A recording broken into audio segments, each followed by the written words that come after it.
Green house effect जो है वो रेफ़र करता है उस फिनोमिना को जिसमें मखसूस गैसें होती हैं, जिसको क्या कौन सी गैसेस कहते हैं, ग्रीन हाउस गैसेस कहते हैं।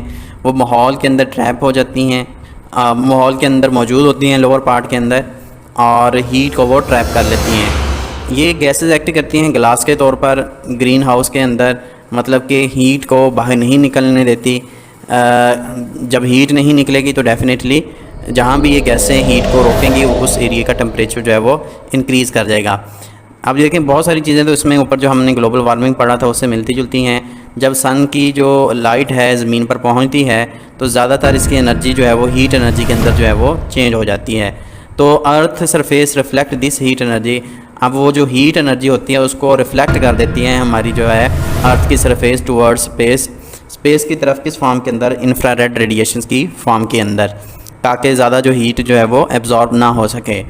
ग्रीन हाउस ऊपर मौजूद हैं, वो क्या करती हैं, जो इंफ्रारेड रेडिएशन ज़मीन ने रिफ़्लेक्ट करके वापस भेजी थी उनको ये ट्रैप कर लेती हैं और वो गैसें जो है वो दोबारा उस हीट को वापस ज़मीन के ऊपर जो है वो भेज देती हैं।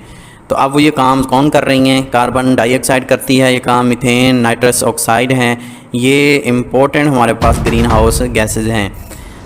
Since in 1800 the amount of carbon dioxide in atmosphere has increased 30%।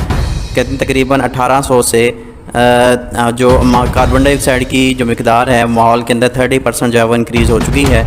Methane has more than double, तो मीथेन की मिकदार उससे कहीं ज़्यादा है। And the amount of nitrous oxide has increase about 8%, और इसकी जो नाइट्रस ऑक्साइड की मिकदार है वो तकरीबन 8% जो है वो मौजूद है या इंक्रीज़ हो चुकी है।